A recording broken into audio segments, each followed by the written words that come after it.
The race already down here, and we are ready for race number 2. Our first race saw plenty of good action out on the track, but there is plenty still more to be had here today as we fire up for another 45-minute race of some of the best spec racing that you will see across the entire United States. This circuit is an absolutely incredible run up and down through the hills of California. DJ Clark joined up here in the commentary booth by Joe Peak. And Joe, we've been looking forward to this one since yesterday. I cannot wait to see what these Toyota GR Cup drivers have in store for us. Oh, it's such the perfect mix out here. It's rough and rugged racing. It's really close, and it's got to be elbows out. So it's going to put on a good show for everybody. We'll see if anybody learned anything from that last one as well, because there is definitely some lessons to be taken away from race 1. They get to come back and do it all over again. Yes, indeed they do. And I think the biggest change here when we talk about this first race is going to be the fact that Gresham Wagner is going to be starting in pole position. Gresham absolutely blitzing the field yesterday until he was involved in that very, very tough incident with Harry Chung. And then he received a penalty as a result of it, and that sent him back down through the field. But today, Gresham going to be starting in pole position after putting down a lap time of 1:52.936 in qualifying. I think it's fair to say that he is going to be the car to beat, but if anybody can be the one to beat him, it's going to be yesterday's winner, Tyler Gonzalez. Yeah, Gonzalez was looking very strong with him basically kind of inheriting that top spot there. Because we have to remember, Gresham Wagner had initially put it on the pole, but then it was the penalty that started him towards the back. That kind of opened the door, but this is going to be a completely different challenge. It's one thing to be fending off guys that he did yesterday, which he had to fight hard for it. But Gresham Wagner has already learned how to race in the thick of it in this field. Yes, he certainly has. As we take a look there at the front row of Gresham and Tyler. Also, no slouches there behind them as well. Spike Kolbecker and Justin Piscatell, Kanan O'Connor, Lucas Weisenberg, Drake Kemper, Aiden Yoder, your top 8. It's going to be a very, very tight run here as they go. As we take a look there at the track temperature, still a little bit chilly here in Sonoma. Not exactly the perfect California sunshine that you would expect. A little bit high humidity and a little bit of wind there. So some variable conditions that could change things up a little bit for these drivers. I think the biggest talking point with all of that will be the fact that it is so chilly out here, and the drivers are probably going to take a lap, maybe even 2, to get those tires up to temperature. Absolutely, and it's such a twisty circuit, as you can see here. 2.5 miles over 12 turns, and a lot of elevation change, especially through the first part of the lap. Up through 1 and 2, you're going to be climbing uphill, then you dip again a bit before 3, and then you go through it all over again until it finally evens out a bit on the second half of the course. There, the drivers are getting ready in their cars. Aiden Yoder behind that number 73 Precision Racing LA machine as the whole grid lined up behind our GR86 safety car. And we just have a few moments to go before we get ready to fire everything off here at this point. A couple of the VGRT entries there a little bit farther back in the field. We take a look there right there at Derek Jones, one of those drivers that certainly is going to be one that we talk about as they continue to work their way through. And there's a little sign there. Some drivers recognizing that they're going to be on TV, I think. Yeah, a little bit of a starstruck moment there for some of them, but I'm sure after yesterday, they've probably getting rid of lots of the butterflies and are ready to go now that they've got the experience under their belts. We have to remember, this is a brand new series. It's a new car, so everybody is learning and adapting and seeing what they can get out of it. And on top of that, this is a wide range of experience out there, some of them quite new to this level of racing. Yeah, they certainly are, but that is no reason that we're not going to have some great action up and down through the field here. I think from first all the way back down to 30th in this very packed grid, you are going to see battles all the way through this grid, and that is exactly the kind of thing that we expect here from the Toyota GR Cup. Again, only our second race for the year. We're going to be traveling all over the country this year, though, as this series kicks off here as part of the SRO Motorsports Group, and it's a very exciting time to be a part of it, and we are so honored and delighted to have Toyota on board as a partner. There is a little bit of that look and a little bit of the flowers that we've seen popping up around the track. We've talked to a couple of drivers here over the course of the session. And if you have an off track, it's almost like you're bringing a bouquet back for somebody. There are so many flowers out there in the grass. Yeah, unfortunately, typically you do get grass in the radiator and the grill there. Then that can be a problem because it can overheat the car a little bit. Although it's very cool out here, so hopefully shouldn't be a problem. But it kind of blocks it a lot more. Pedals are a bit bigger than blades of grass, and you kind of see very easily as soon as someone goes through there. If they go through a patch of those flowers, it's just completely blanked out white on the front. Yeah, very much so. But let's take a little second here to talk about these cars individually for the drivers. But we're going to get ready to throw down to the grid here. Nelson Cosgrove, the Executive Engineer Director for Toyota Racing Development, getting ready to give us the command here for the most famous words in all of motorsports. Drivers, start your engines. As there you hear them fire up, Joe. It's the best sound in the world for them all to be able to get fired off, and we are so excited to get racing here again. 45 minutes for them to be able to go here at this point, and the cars are fired up. Looking down to the pit lane here at this point to see the official rollout as there goes that Toyota GR86 safety car, and we get ready to roll off here for one of two pace laps to get these tires up to temperature, to get everybody up to speed. And as we said before, making sure that you are able to use this pace lap fully is going to be absolutely important. You've got to make sure that you get everything working before we dive into this very tricky 1, 2, 3 complex to open up the lap. Yeah, indeed, especially coming up into turn 2. We saw yesterday it's known for being a trouble zone, even with some of the best drivers in the world trying to take it into that corner. It's very blind. It's a curved braking zone. And when you start the races, everybody's trying hard to get position since it is so hard to overtake. The great news was yesterday we just had a spin and then nobody hit the number 44 who turned around up into that corner. So we did get away with it despite a little bit of an incident. Let's cross our fingers that we can do that again, and that the drivers will be able to make it up into 2 and out of it without any issue. Gresham Wagner leading the field around behind that GR86 safety car here at this point as they just continue to try to get their way around, coming down out of the carousel. Now that's been an area of the track that we've talked a lot about, setting up the run down into turn 7. But let's run you through the grid here today, as it is going to be Gresham Wagner and Tyler Gonzalez, followed by Spike Kolbecker and Justin Piscatel, then Kanan O'Connor and Lucas Weisenberg in row number 3. Row 4 is Drake Kemper, followed by Aiden Yoder in P8. P9 will be Tyler Wettengel and Mark Pombo to his outside in 10th place. William Sawalich lines up in 11th, followed by Austin Dodge in P12 at number 31. Then it's going to be the number 76 of Stephen Clements, and Tommy McCarthy will start to his outside in 14th place. 15th will be Alex Garcia. Kat Lauren on the outside of that row is then going to be followed in 17th by Isabella Robusto. You've got Paolo Cus in 18th position today, Adam Isman in 19th, followed by Derek Jones, P20. Then on the next row, Mia Lovell will be flanked by Tony Breidinger, Farron Davis in 23rd, and Rubens Iglesias Jr. 24th, Lev Uretsky 25th, and Bailey Monette in 26th position. Amanda Quiros followed by Michael Garcia, and then Harry Chung and Will Rogers on the last row. All right, as they bring their way around, that GR86 safety car pulls off down into pit lane, and we get ready to go racing. And look at that, already from behind, some drivers starting to do a little bit of weaving there to make sure that those tires are up to temperature. They're certainly thinking about what we have been talking about this entire year, to make sure that those tires are operating within the peak window here, as Gresham Wagner now brings the field around through turn 11, getting ready to head into turn 12. The whole field stacking up behind him, 30 GR Cup cars ready to go as they enter into the VP acceleration zone, and there goes the green. We are racing here in Sonoma. It's a good getaway there for Gresham. He's going to immediately be able to pull out ahead there of Tyler Gonzalez. A little bit of side-by-side there farther in the back. I think that's Justin Piscatel and Spike Kolbecker maybe trying to bang a little bit of doors as they come up the hill. Piscatel trying to work his way up and through. It's side-by-side through the rest of the field.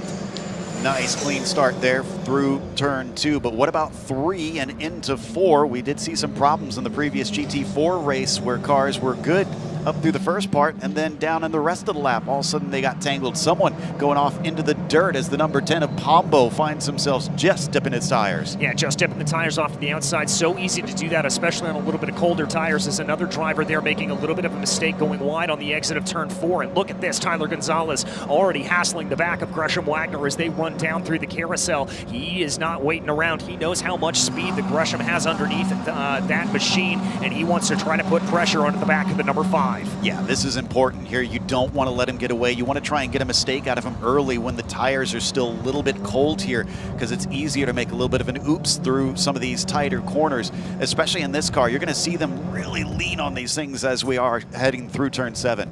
As they go down through turn 7, everybody's still clean and green here at this point, down through the S's of 8 and 8A, trying to see if there's going to be any runs here down into the chicane of turn 9. That's one of the 3 primary overtaking opportunities that we will talk about on this track. And ooh, Gresham goes a little bit wide down into the corner, and that's going to set up a side-by-side action. But further in the back there as well, that's the 73 and the 23 getting into the side of each other. That is Yoder there, I believe, getting into a little bit of the side there, and they're going to be able to carry themselves out. But look at this, side-by-side for the lead, Tyler Gonzalez and Gresham Wagner trying to fight it out. Gresham down to the inside, and he is going to shut the door and shut it hard there on Tyler Gonzalez. That was a good attempt, but it was a great exit as well for the 57 here, so Gonzalez could have another bite of the apple. Now, we've seen it's hard to hold on to the outside coming through turn 1, and yeah, he's not going to try and attempt it. They got to watch out, though.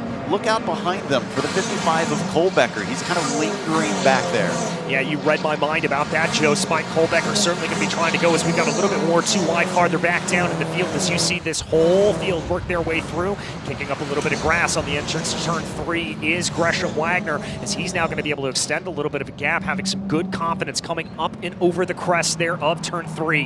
Now down into 4 as they try to bring themselves around here, and it looks like Justin Piscatell falling off the back just a little bit. He's going to be about 1.6 seconds off of the leader. Call that about 1.2 seconds off of the back of Spike Kohlbecker. Kohlbecker not really able to close in close behind Tyler Gonzalez here as they run down through the carousel. Let's see if he's going to be able to try to get a run. A little bit of a twitch there out of Gonzalez. I don't think that did him any favors, and he is not going to be able to put pressure here onto the back of Wagner as they come up into 7 for the first time. Yeah, these cars are all about the exit speed. You want to carry the momentum. They are considered momentum cars with not a lot of grunt underneath them and not really much in the way of aero to hold them to the track. So you need to try and carry the speed through the apex, get on the throttle early, and use it to try and put yourself in position down the longer straights. Yeah, that's exactly what you need to do, but it doesn't look like it's playing out that well for them as the 99 a little bit farther back down in the field. That's Drake Kemper trying to work on the back of Lucas Weisenberg there, but as we focus in on that, ooh, Kemper taking a little bit of a look. That's the 98, excuse me, that was able to get on by them. That's Kanan O'Connell, who has fallen back through the order.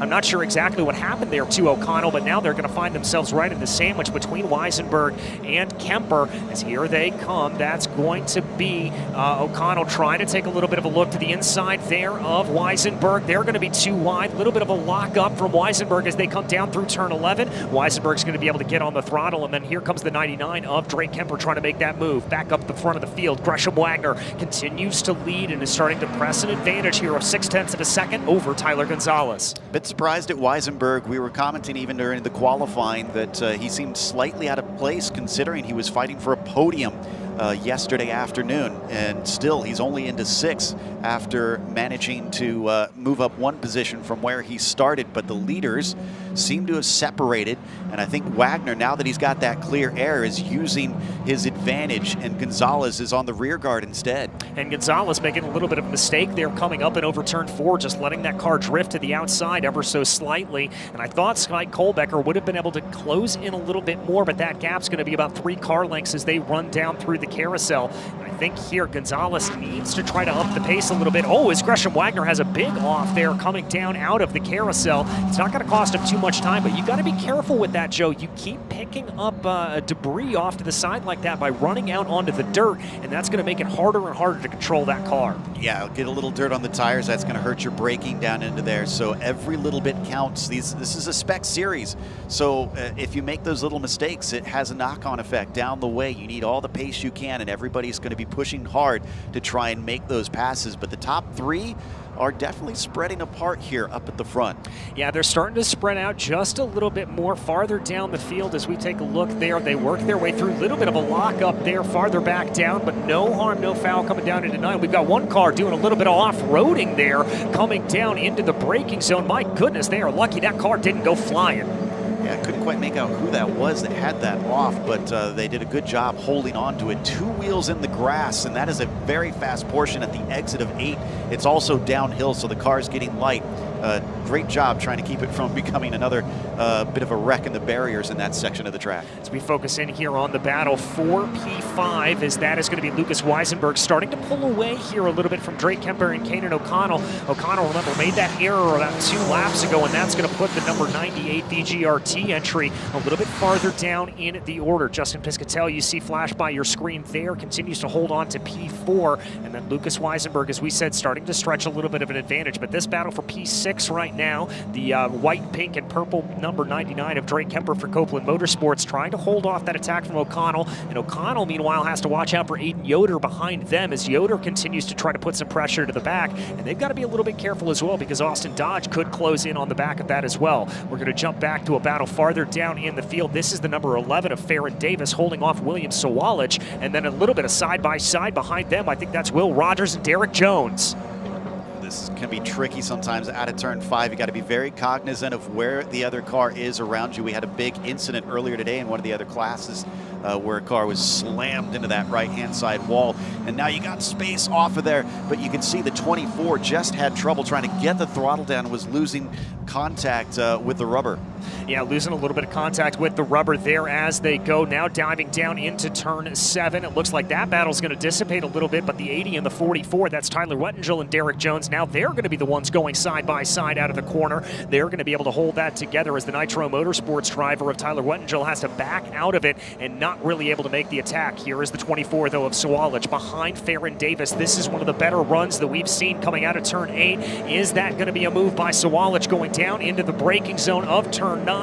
The 24 makes it work. The 11 there of Davis has to go up onto the grass, and that is move done for William Sawalich. And now, don't look now, but Will Rogers is ready to take advantage. Remember what I said about that momentum, just that one corner wrong. Now everybody is pouncing on it as we head down into turn 11 here. He's going to lose a second position, maybe a third, but the 44 of Derek Jones cannot quite take advantage. But man, the 11 there, Farron Davis, finds himself learning a hard lesson. Yeah, very much so. If you mess up the exit of one of those corners, run a little bit onto the grass, that is certainly going to throw you off and throw you for a loop as they now fly their way up the hill through turn 1. As you mentioned earlier, Joe, pretty much a flat out corner there at that point that you just try to push your way through, and you don't really get on the binders until you work your way up the hill. Yeah, it puts a lot onto the right-hand side of the tires. You got a lot of corners like that because turn 6 also really makes you lean on those things, and you're going to see the cars really have a lot of yaw and tilt there as they really just crunch into these corners, trying to get as much speed as they can out of them.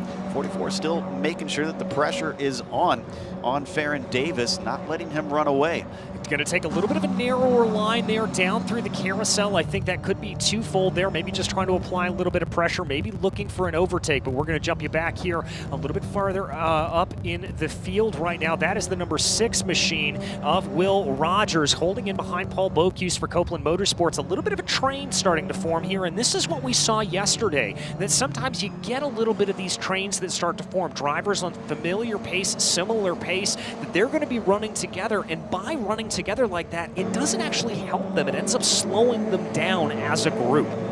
If you get this situation where you're stuck behind, especially a large group, you just kind of got to get on the back of that car in front of you as the number 6 of Rogers has a big moment. I wonder if he's going to get a cut course warning for that one, because they have been watching that turn 9 chicane all weekend.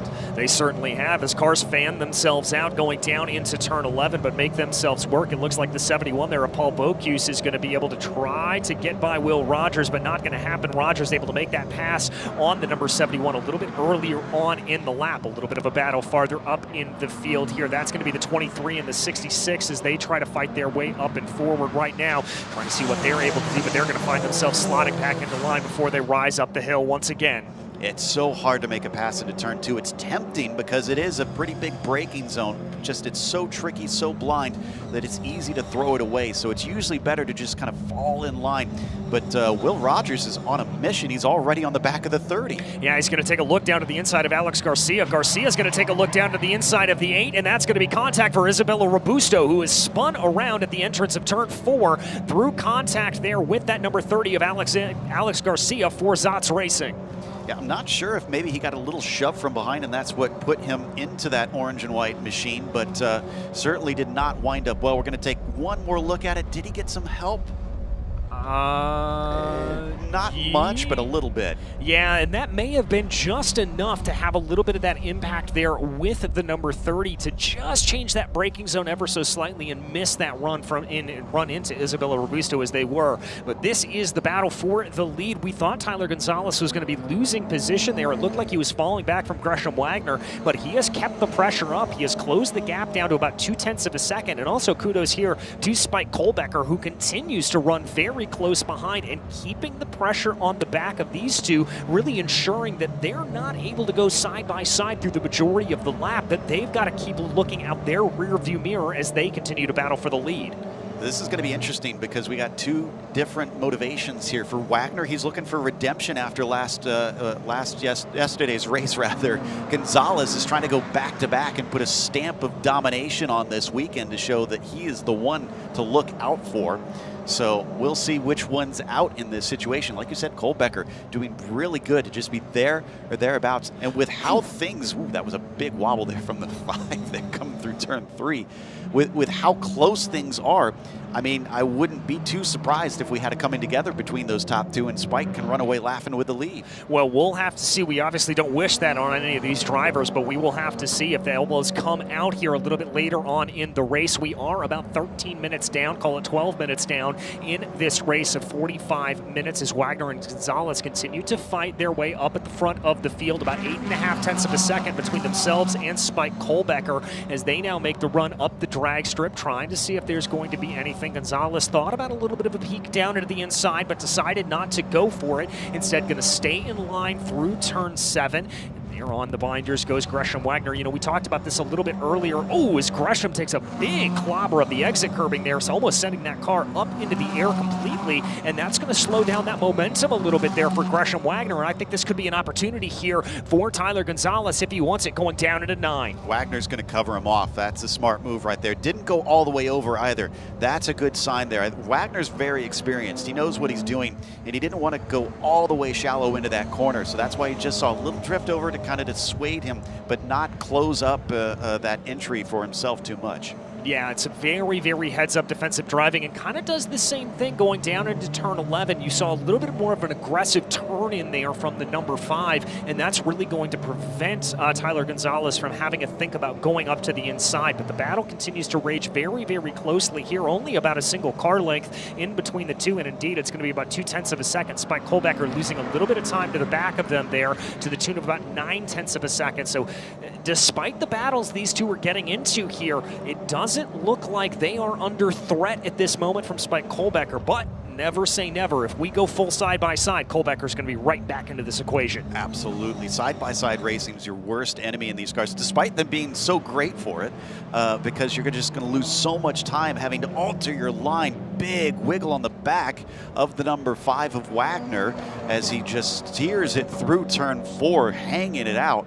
He could use up those rear tires a little bit, and again, he's defending down into a lot of corners. So while, yes, he did run away a bit from Gonzalez early on, it seems like Tyler is responding. Yeah, he's very much responding here, and you see that dardiness, that sort of dancing quality out of Gresham Wagner's car. It really shows just how much that number 5 is pushing here at this point to try to get himself ahead. Let's see if he takes another big clobber of the curbs on the exit of 7A. Doesn't look like he does that, so a little bit more contained, but nevertheless, Gonzalez keeping up the pressure behind him, making sure that if there is a single error, that Tyler is going to be able to absolutely capitalize. Going down now into turn 9, 99. Not seeing a defense out of Gresham Wagner this time through, as he's going to be able to keep that together. Looking back there into 4th place, that's Justin Piscatell holding off Lucas Weisenberg. Then that's for 5th. A little bit of side-by-side farther down, that's going to be Drake Kemper and Austin Dodge, as Kemper goes very, very defensive in that number 99 Copeland Motorsports machine to cover off the inside, and that's going to scupper any chance Austin Dodge has. But now here comes Aiden Yoder thinking about a move. Yeah, Yoder's right on that rear bumper. Let's see if we get a defense out of Dodge coming into the corner. And no, he's just going to stay in line. Doesn't feel too under threat in that situation, as once again the cars get so loose in some of these turns. But credit to Kemper. I mean, he took off the corner actually better than the other two, despite really just wheeling it. Yeah, I mean, and it goes to show you there's a lot of give and take in these cars. If you know really how to chuck them through the corner, you're going to be able to maintain some speed. Let's take a look at this replay. I mean, this was just absolutely ridiculous here. Almost a full 4-wheel drift there for Kemper, catching it at the last minute and able to carry on, almost drifting through that corner. Looked like maybe he carried in a little too much speed, because that was about mid-apex there, and I think he was just trying to arrest the drift of that car a bit as they head back down through turn 4 now, and he is continuing to kind of carry away from both Dodge and Yoder here. Yeah, the gap growing up to about, let's call it 3 car lengths, is now Dodge is going to close it down a little bit, able to carry some better speed down through the carousel, but I think he's got to be looking in his rearview mirror more than he's looking ahead. Somebody up ahead of them kicking up a good amount of dust there as they went out of the carousel. Once again, just a little bit of understeer there as here comes Dodge now trying to make a loop move on Kemper. He's going to look around the outside of turn 7. That's a move that you always think it can work, but it seems to never actually be able to play out. Well, so many different drivers over the course of this weekend have been trying that, and it just doesn't work out 99% of the time. In fact, he made himself incredibly vulnerable to that 73. He's kind of lucky that he didn't try and keep his nose in on the second apex. Another big defense in the meantime for Kemper. I'm not sure if I like that line for Kemper. That's really going to slow him down and compromise him here on corner exit. You saw just how much wheel he had to put into the car to catch it. I'm not sure if that was contact from behind or what it was. But yeah, there we go. So a little bit of contact from behind is it didn't look like there that Austin Dodge was anticipating it. But now Aiden Yoder's going to think about a move going down into the hairpin here. Yoder down to the inside, and that black and red 73 going to be able to make that move stick. Going to try to slide in front there of the 31 of Austin Dodge. But Dodge is not giving up the fight quite yet as they come through turn 12. Dodge is going to have a little bit of an advantage, and it's going to be Dodge that is able to hold on to the position. A great defense there for the number 99. Yeah, impressive. I thought that he was going to have to give that one up, but I guess he just got better grip off the corner. Yoder's going to have to try again later, and now he's giving the hurry up as he's almost pushing him through the turn. Almost giving him a little bit of a bump draft here. You got to be careful about that when you're going around a track like this. But I think that's a little bit of a sign there from Aiden Yoder that he wants to move. He thinks he's got the pace to be able to challenge up farther in this field, be able to push on Drake Kemper in particular. As we check back in on the battle for the lead, it looks like Gresham Wagner's been able to pull away just a little bit. The gap's at about, let's call it 3-4 car lengths as they dive down into the braking zone for turn 7. Yeah, he's responded, or this could be Gonzalez maybe backing it up a little bit. He's got 26 minutes left to go on the clock. He's got plenty of time as we get more battles down between the 11 and the 7 into turn 4. Nice move, but it could be an over-under here for the 11. Yeah, it very well could, as let's see how they're able to hold that out. That's Michael Garcia challenging on Farron Davis in the number 7 machine. Is Garcia's going to have that move done for the Zotz Racing machine. Move done and dusted. Farron Davis going the wrong way around here. This is the number 44, Derek Jones and Bailey Monette as they come down here on the drag strip. Monette taking a little bit of a look to the inside, taking a big look to the inside. He is going to force that 44 out wide, and that is a pretty heads-up move there from the 66 Smooch Racing machine. Yep, so that'll get him into position with a little hiccup on the exit of turn 7. It seems like it is relatively easy to get the rear end loose off of these corners because, again, it doesn't have a whole lot of grunt, but just enough that if you're really leaning on it, you'll see them do that. It's been happening repeatedly over the course of the weekend. Yeah, those cars getting very, very slippery and sliding around there a little bit as they go, as Monette is now going to be leading a little bit of a train here, it looks like, with Garcia closing in behind. And I think that's another one of those machines, the Zot's racing machine, trying to come to the inside. That's going to be Jones there that they're going to try to be able to get around. And that's the 7 of Garcia down to the inside there of Derek Jones. Farron Davis going to try to follow him on through. Davis not quite able to get that to play, but that's going to be a good run for the 44 to be able to hold on to that position. This is, of course, the battle all the way a little farther down in the field. This is going to be for 20th.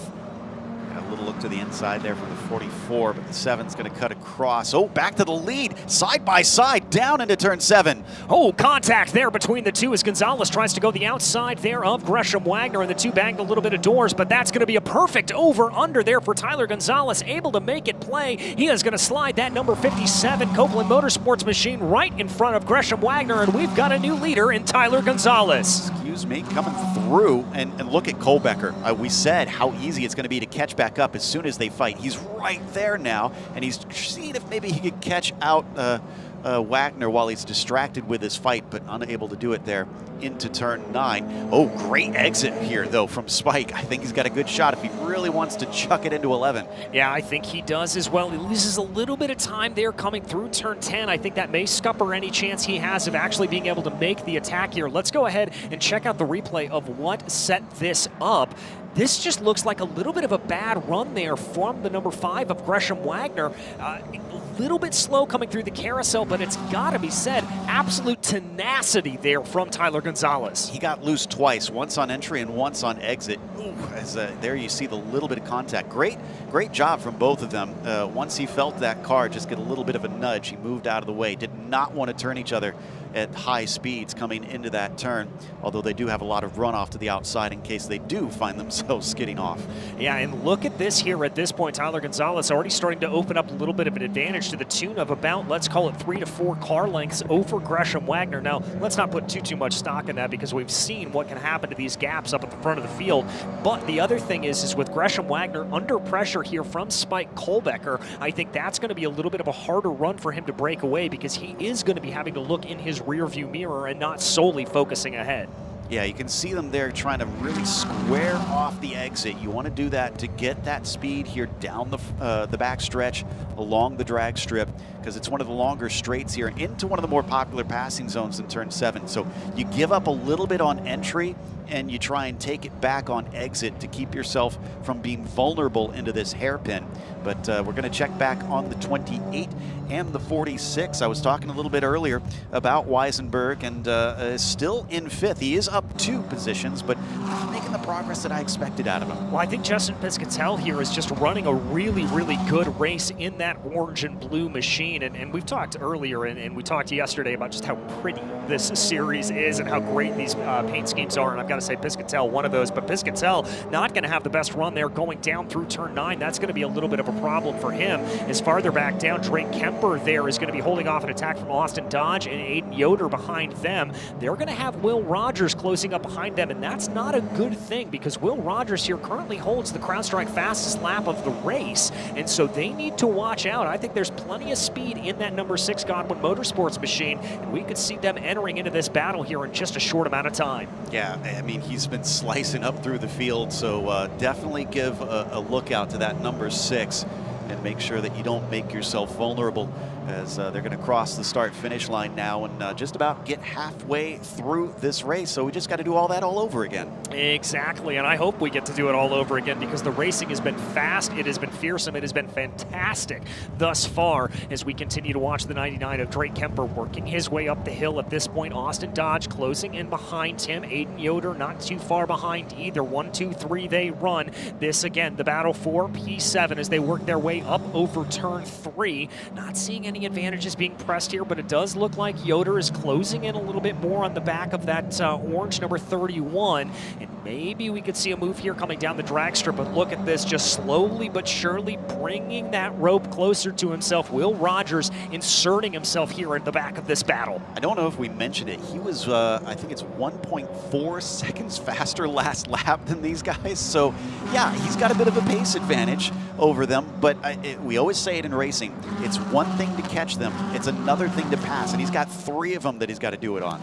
Yeah, he certainly does, as we've got another little battle here. This is going to be farther back down in the order as the number 8 trying to hold off a little bit. That's Isabella Robusto and Ruben Iglesias Jr. Remember, Isabella Robusto was the car that was spun coming around turn 4, courtesy of that contact. And I am seeing, by the way, that Race Control has taken a look at that incident, and there is no action needed on that incident. So unfortunately nothing there for Isabella Robusto, but she will have to try to work her way up forward a little bit, currently running in 26th position. Yeah, that's always a really frustrating thing. It's something that wasn't really necessarily your fault in that situation, and you're going to have to make up for it. But Rogers, we said he's got the advantage, and enough that he's immediately taken a move down into 11.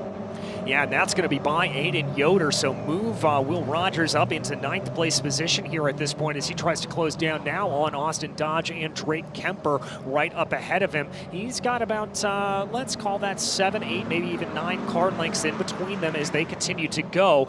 But I got to think here that Dodge has got to be careful of his rear view mirrors. We know the speed that Rogers has, and we know the fact that Dodge and Kemper have gotten their elbows out a little bit earlier in this race. They want to fight for these positions for 7th place, and Rogers is certainly going to want to insert himself in that battle. Based on what I'm seeing of some of the fastest laps out here, Rogers probably had pace to try and fight for a podium. So he's got to work on that qualifying and seeing if he could start a little bit higher up the order, it'll give him a much better chance. Yes, it's fun fighting through the field like he's doing here, down through 6 again. 31 going to give him space down through the carousel. But again, it's a lot slower having to pass your way up to the lead than it is to lead from the start. Dipping the wheels off there. Oh, contact there between Austin Dodge and Will Rogers as they work their way down the drag strip, and Rogers is going to have to go the long way around turn 7 and 7A. Jumps onto the binders. Is he going to be able to do the impossible here and make that move work? No, he is not. We have not seen a driver make it work around the outside yet here today, but Rogers, rest assured, has plenty of speed as they work their way down through the S's right now. He's going to be looking down to the inside, and I got to think here, if you're Austin Dodge, you are thinking about trying to cover off that inside, but he doesn't make that move early enough. And here comes Rogers down to the inside of Dodge. Move done and dusted for the number 6. Woo, and a nice cut back here from the 73 of Aiden Yoder, and just a little dip of the wheels, unfortunately, into the grass for Dodge is going to give it up. That was brilliant timing from Yoder to see that happening and know how to take advantage. Well, that's what you've got to do, Joe, is you have to be constantly having your head on a swivel as a racing driver, constantly looking for that advantage over your partners as much as possible,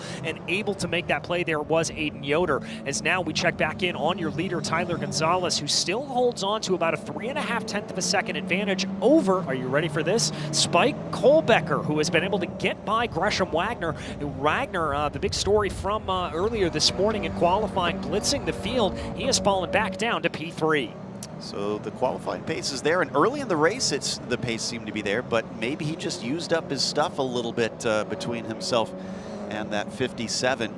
So what can Spike Kohlbecker do now here in these last 17 minutes? Because yes, he's gotten by Wagner, but we've been seeing him kind of hold back. I kind of wonder if there is a little bit to it that maybe you got to be kind to the tires early in the race, save some for the end, and this could be what Kohlbecker has been doing and why we're seeing him able to overtake Wagner there. Yeah, that's exactly what I was actually thinking when we talked about that this may be a situation where they were able to do it. But Kohlbecker here in that blue, red, and white machine going to be trying to push here. The gap about 3.5 of a second, as we said, as they dive down into the braking zone for turn 9. And the other thing that they're going to have to consider is with 17 minutes left to go, we've got a couple of drivers here farther back down in the order, specifically Mia Lovell, Amadeo Cueros, Ruben Iglesias Jr., Isabella Robusto. There may be a little bit of lap traffic that these drivers have to deal with. Obviously, with the yellow flags yesterday, we didn't really see get the field completely spaced out at this point. So I'm going to be interested to see if they do come up against some slower cars, how these leaders are going to be able to deal with that. Yeah, absolutely. It's all a part of racing, and like we said, this is sort of an introductory series where we'll see drivers get to cut their teeth and learn how to deal with all this. Kind of watching the pace between Gonzalez and Kohlbecker. The previous lap, it was Kohlbecker who was 0.2 quicker, but this lap, Gonzalez was 2/10 quicker. So they're kind of going back and forth, responding to one another. Well, that's what you've got to be able to do as a driver. As we check back in on the battle for P7 right now, Drake Kemper and Will Rogers. Remember, Rogers absolutely scything his way through the field here at this point and really chucking that number 6 up and over the crest of turn 2 as they come into view here.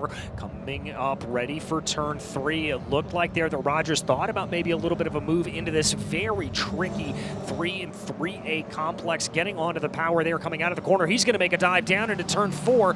Barely enough room. The car is going to be sideways as he tries to be able to get it to go, and there's going to be contact there as they work their way through turn 5 down into the carousel. They're going to give each other space here as they go. Rogers having to go the long way around. That is going to be Kemper holding the inside. Rogers tries to pinch him down a little bit as they get onto the power coming out of the carousel. Big twitch, big slide there for Will Rogers. Oh, he kept it though, and he's still looking pretty fast here. We'll see if the 99 is able to hold him back, and he is going to immediately try to cover the inside a little bit to dissuade him from trying to make a move into there. They're having fun out there, honestly, I think. Oh, they're having a blast. This is exactly what you sign up for when you sign up for a series like the Toyota GR Cup. But unfortunately, what this has allowed to happen now that Kemper and Rogers had that little bit of a battle is another quick car behind them. The Precision Racing LA number 73 of Aiden Yoder is going to be able to close in. But that's why Rogers is trying to make the move to the outside there in turn 9. Looks for the over-under. Kemper makes a little bit of a mistake. Rogers gets a little bit squirrely, but he's able to get the power down, and he's going to have a nose ahead here as they come through turn 10. Yoder's going to try to follow Rogers on through. They're going to be in a nice little triangle here, almost going to be thinking about 3 wide as Rogers goes down super defensive to the inside. Yoder tries to go around the outside. Kemper a little bit left stranding there in the middle, but Kemper's going to be able to hold on at the moment as it looks like he and Yoder will be side by side coming through 11. Yoder really wants this position. He already pulled a brilliant one on Austin Dodge a little bit earlier. Once again, he's just basically, he saw that car blitzing the field and said, all right, I'm just going to grab on and ride these coattails. And actually it worked. Yoder is passed and continues to follow Rogers. That gives Aiden 8th place. Yeah, a great play there for Aiden Yoder. And now I think the question is going to be is if he can just hold on to the back of Will Rogers and see what else he can do. Now I will say Rogers is about 12 seconds off of Kanan O'Connell there in P6. So I don't think he's necessarily going to be able to close in nearly as much and move his way up into P6. But we'll have to see. Anything can happen here in the final 13 minutes of this race. I mean, the pace that he's been running, I wouldn't be too shocked at anything. I think what amazes me with Rogers is he has very good presence of where his car is, really good awareness. The way he placed it constantly put him just in the right spot. And even at the very end when he cut back across in turn 11, he was just clear enough that he could cover the inside exactly when he needed to. So we're going to step back here to the number 71 in this battle for the 16th position. Yeah, this is Paul Bocuse here and Alex Garcia trying to duke it out a little bit. Garcia for Zotz Racing and Bocuse for Copeland Motorsports. As you said, Joe, this is the battle right now for 16th place position. That's Adam Eisman not too far ahead of them in the 69 Open Road Racing machine as well. So they're going to be trying to close in a little bit more here and see what they're able to do. Let's call the gaps here about a couple of tenths of a second here in between the couple as they run. They're going to be on the binders here coming down into turn 9. And this is one of those battles that we like to say is just sort of simmering. You can see how close it is. You can see how close they're running. And it's going to be one little mistake from one of these drivers, and it's going to be firing off. Yeah, this race is all about who makes the fewest mistakes out there. Pace is, of course, important, but we've been seeing that if you're robust in your defense, you can hold a quick driver back. As the 71 definitely was sliding a bit through turn 11 once again. Getting close to the final 10 minutes of this thing now. Yeah, these races just absolutely fly on by you here as we continue to watch that 69 work their way around. Eisman leading this group, and he's been able to extend that advantage. He's about 1.3 seconds ahead of Paul Bocuse here at this point, and so that's exactly what he needs to do. Keep that breathing room, and even though the draft isn't all that crucial around here, you want to stay about a second ahead of the other driver to really make sure that you're not going to be giving any sort of draft-style advantage to anybody around you. Exactly. Well, I mean, speaking of which, look at those top 3. They've all spread apart now, and Wagner continues to drop off. He's about 2 seconds away from Kohlbecker and 2.7 off of the leader, just can't seem to keep up with them here in these late stages. One thing I am very glad about, we've been seeing so many drivers bang wheel to wheel, door to door, and yet we haven't had a cut tire. I was a little concerned about that with how many times we saw them smoke from them touching. Yeah, I have to agree with you there on that. The last thing you want to see is a cut tire sending debris all over this racing circuit. So we're also going to take a look back down to the battle for P4. Justin Piscatell continues to hold on to that position, but it's gotten a lot closer here between Lucas Weisenberg and Kanan O'Connell as they work their way down into turn 11. O'Connell for VGRT in the number 98 doing a really good job of gathering everything back up under him. Remember, we saw that car sort of yo-yo a little bit earlier on in the race, and Kanan right now just putting it into position to maybe challenge for a top 5. Yeah, he wants that spot back, that is for sure. So these three just about equidistant apart, not able to do anything for the time being. We keep talking about trying to limit those mistakes, and I'm seeing that a lot better now that everybody's kind of gotten space from one another. There's been so much sliding around, and it looks spectacular, and it's fun to watch, but you'll always hear the best drivers say that you have to be smooth. The best way to be fast is to be smooth and almost undramatic looking out there. So I'm seeing a lot less sliding around here up at the front of the field now that they've got settled down, and I think everybody kind of realizes, listen, we got to bring these things home. Yeah, exactly, and that is going to be the primary goal for a lot of these drivers, is just bring the cars home and focus on a good round of points here if you can. But if you're going to be able to get those positions, Joe, you and I both know that if you dangle that carrot in front of a racing driver, they are going to swallow it hook, line, and sinker. These drivers want to battle, they want to fight, and they want every position they can absolutely get. And I guarantee you that's exactly what's going through the minds here of Lucas Weisenberg and of Kanan O'Connell as they continue to try to close down on the back of Justin Piscatell. Well, conveniently, Piscatell has a very carrot-colored car right now, so they are chasing that and trying to see if they can catch up to him. Again, Piscatell doing a very good job in both of the races, looking at a 4th place potentially here. I mentioned it yesterday. He comes in from experience in other spec sports car series and is using that to great advantage. That other series also known for a lot of really hard door-to-door racing, and I think this is going to suit him very well coming into this one. Yeah, I think it will, and it clearly is. I mean, a top 4 here would be a very, very good thing to be able to walk away from as that 28 works its way down through the corner. The McCumbee McAleer racing driver just holding on to P4. By the way, we did say that gap that we were kind of keeping an eye on between Will Rogers and Kanan O'Connell. It's only come down to about 12 seconds here at this point, so it continues to come down a little bit, but Rogers more than likely not going to be able to close that all the way in before these 8 minutes are done in this race. So Rogers going to just have to settle for where he is at this moment. But it looks like Lucas Weisenberg is closing into the back of Justin Piscatell here at this point, as it looks like the pressure is starting to be applied to the back of that 28. I think these drivers know that we've got less than 10 minutes left, and it is go time. Yeah, he's starting to encroach on the back of that car, which is not going to make Piscatell all that comfortable. Speaking of all the liveries that we love, honestly, one of my favorites is Weisenberg's there with the sort of classic Toyota livery on the side of it. As a child of the 80s and 90s, that has fond memories for me.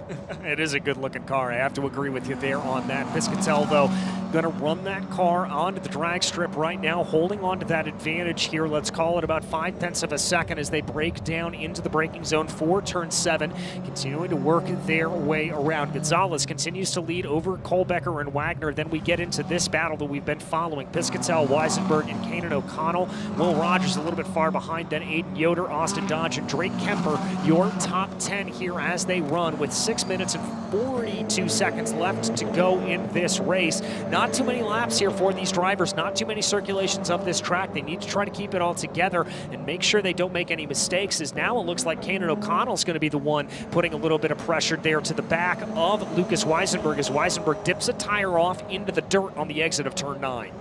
I have to say, I love what I'm seeing here today from the drivers, because I mentioned there's lessons to be learned from yesterday. We had 2 caution periods, 2 full course yellows. We've had none today, and it's not for the lack of the racing out there. They've been racing each other just as hard, but I think everybody out here paid close attention. They heeded the advice that they got between yesterday and today, and we've seen just fantastic improvement in just one day.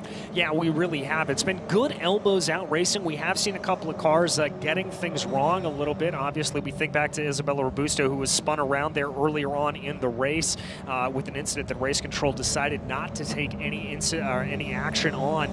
But it has not been for a lack of exciting racing. These drivers are putting it all on the line here, but doing it in a good, respectful way that is allowing for good green flag racing to continue on, and it's really pretty fantastic. By the way, just taking a look at our timing and scoring screens, it does look like here that Tyler Gonzalez is, well, he's starting to dominate a little bit here. He's been able to bring that gap to Spike Kohlbecker up to about 1.5 seconds, doing a very, very good job to just pull away here at this point. Yeah, he's become Speedy Gonzalez this weekend, that is for sure. With almost a second and a half over Kohlbecker here late in the race. We mentioned managing the tires and whatnot. So, yeah, he's been fast, but also it seems like he's not run out of car. And he is coming up on that lap traffic. We just saw him flash the lights, of course, at some of our back markers. Yeah, and I do believe that is Mia Lovell and Amadeo Quiros that they are going to be coming up behind. Excuse me, that's Quiros and I believe Ruben Iglesias Jr. They may have been already able to get by Mia Lovell there as they continue to go and work their way through. This is going to be a little bit interesting here to see how they handle it. He's going to get stuck behind them right now. That's going to cost him a little bit of time here. And once again, we have not seen how this field responds to blue flags. We have not seen how this field responds to faster cars working their way on through like this. This is a first time because yesterday with those 2 yellow flag periods, it did not happen as he's going to make the move there to the inside of the 55 of Amadeo, 58, excuse me, of Amadeo Quiros, and now the next target on his agenda is going to be Ruben Iglesias Jr. Yeah, and now behind him, it looks like Kohlbecker's having to do the same thing. He theoretically has a little bit of an easier job because he's kind of, the leader has kind of alerted everybody that they're coming through, and they're trying to give him space if they can, but they also don't want to lose time, so they're trying to stay on the racing line, and I think that was Wagner nearly sliding into the side of the 58. Yeah, it was indeed Wagner just getting a little bit slideways coming out of turn 4. Luckily able to catch the car, and no harm, no foul there to him, but Wagner going to be able to gather everything back up under him. That is going to cost him a little bit of time here as they go, but right now it's going to be Spike Kohlbecker that's going to have to work his way by Ruben Iglesias Jr. You saw the flash of the headlights there from Kohlbecker just saying, hey, I am coming on through. Do not try to stop me. As there he is going to be able to get on by that gap. It's still going to be holding at about 1.2 seconds in between Gonzalez and Kohlbecker with about 3 minutes left to go. And so I think that's going to be a little bit of a tough run there for Kohlbecker. He's really going to have to get up on the wheel if he wants to be able to get anything and challenge here on Tyler Gonzalez. I think visually it looks like Kohlbecker did lose quite a bit of time, honestly. We'll see when they get back across the line and it updates there, but I think Gonzalez managed it a lot better than that number 55, unfortunately, for the Tech Sport team. Copeland Motorsports got to be proud of the talent that they've snatched up here. Yeah, most certainly. They have got a very, very good stable of drivers. 2 drivers up into the top 10 with Gonzalez and Drake Kemper. They have got to be feeling very, very good about that. Here we've got a little bit of a battle between Mark Pombo and Tommy McCarthy as they work their way through the S's right now. That is going to be Pombo in the PJM BGRT number 10 machine leading the way. Tommy McCarthy for Tommy McCarthy Racing in that white, blue, and green machine trying to put some pressure in from behind. Both of them really taking a lot of curb there at the turn 9 chicane, but they get away with it. These cars, you can see how supple the suspension is. They can kind of bounce over them with a fair bit of ease and be able to deal with it. But you don't want to bounce too much. You want to keep those tires connected to the road. What an exit for the 23. That was absolutely incredible there. Pombo looks like he just ran a little bit wide on corner exit, and that allowed for Tommy McCarthy to take advantage and work his way up and on through. And so that is going to be P12 there for Tommy McCarthy. As we check back in on another little battle here, this is going to be Austin Dodge as he tries to be able to hold his way ahead. That's Stephen Clemens there behind him in that very distinctive pink and black livery. When did the leader get across the line, too? Because we are down to a minute 20 here, and I don't see them waving the white flag. So I guess he must have crossed with enough. It does take them nearly 2 minutes to get around this circuit. And in fact, there we see the leaders now coming down through the S's and towards that final chicane. Yeah, I think that's enough time to get around one more time. Yeah, it's going to be very close here, I think, for these leaders, but they did not make it around there to get the white flag. Ooh, Lucas Weisenberg under attack here from Kanan O'Connell. This is the battle for P5 as Weisenberg going to be trying to hold on as much as possible. O'Connell looking down as that's going to be a defense from Weisenberg going down into the corner. O'Connell doesn't take a look at it there. Going to focus on the exit of the run out of turn 9 to try to see if they were able to get a little bit more momentum. It doesn't quite look like that's going to play itself out, and he's going to have to stay in line here unless he's very, very late on the brakes going down into the corner. Kanan not able to get it to go as there is the white flag. White flag in the air for your leader, Tyler Gonzalez. I like what we're seeing back here from the 98 of O'Connell. He's just trying to pressure him. He's trying to show himself in the mirror, see if he can get him off the racing line and to make a mistake. But now that it's one lap left, he's going to try and have to get his nose in. If he wants the position that badly, he's going to have to get aggressive. Yeah, exactly. He's going to really have to try to push here at this point as they come over the crest here of turn 2. Kanan O'Connell trying to close in on the back of Weisenberg. The gap is only about a car length and a half, 2 car lengths, as they now flick their way up through 3 and 3A, trying to see if that 98 is going to be able to get a little bit of a run. We've seen some passes going down into turn 4, but O'Connell not nearly close enough to get that to go, and indeed off of the apex there, and that's going to cost him a little bit of time. Yeah, that's not going to do him any favors. He could still catch back up to him, but now that he's got that little bit of a buffer, I think Weisenberg's going to be in a good spot for the remainder of the lap. Still a top 5 for him, and that's not too bad. So I know I've been a little critical of Lucas, but I think he did a good job with this one, coming up from 7th here. Yeah, a very good run there for Lucas Weisenberg, it has to be said, to be able to gain those 2 positions. And if he's able to defend here from Kanan O'Connell and be able to hold on to that top 5, I certainly think that is something that you're going to be able to hang your hat on. But let's focus in on your leader, because Tyler Gonzalez only has 3 more corners to go here for the most part. Gonzalez trying to do something very, very special and go back-to-back here in the Toyota GR Cup. He's going to bring the car down into turn number 11 in that number 57 Copeland Motorsports machine. Nice and easy, a little bit of a slide there coming out of 11, but now coming up through turn 12, here comes the 57 for the second time this weekend. It will be Tyler Gonzalez taking victory here at Sonoma. We got side by side as well. Weisenberg is not completely safe. He's gonna have to try and hold him off, and I think he's got just enough speed, although the inside's to the 98. It's gonna be right down to it at the line. Weisenberg's gonna have it. Weisenberg is gonna have it by literally a car. That is all that was separating those two. As we look down a little farther in the field, it looks like Austin Dodge is able to hold down. Is farther down in the order, Paul Bocuse is under pressure here from William Sawalich, and this is gonna be on the run down into turn 11. Sawalich may have a little bit of a run. Bocuse is going to be very, very defensive, forcing Sawalich almost down to the inside, but that's not going to play itself out. Sawalich looking for a better exit off of the corner as the 24 tries to get the power down, but I think the 71 there of Bocuse is going to be able to hold that at bay, and yes, indeed he is. That will be P16 for Paul Bocuse and P17 for William Sawalich. Wow, Gonzalez got to be proud of himself going back-to-back to start out a new series. He said yesterday in the post-race interview how excited he was to be the inaugural winner of an entire series. And now he can claim that he's the only person that's won in this series after multiple races. It's the number 70 going to come around and finish his race up. But watch out for Cole Becker. Again, like I said, kind of a dark horse here. He knows how to be consistent. And Wagner's a bit of a mystery to me because he's super, super fast. But then suddenly he just kind of dropped away there at the end.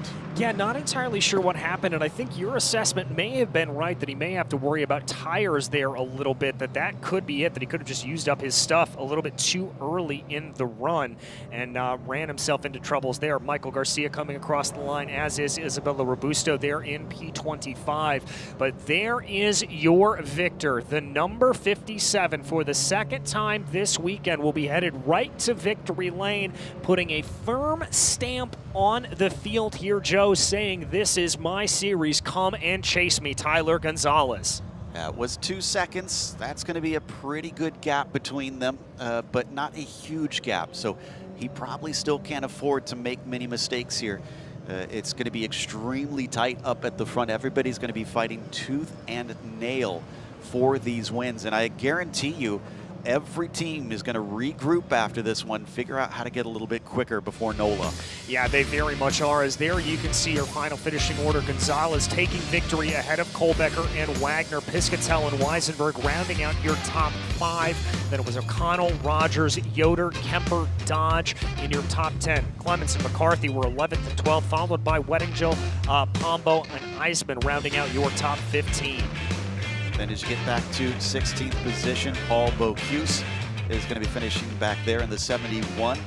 As William Sawalich was 17th here today. Alex Garcia, P18 in the end.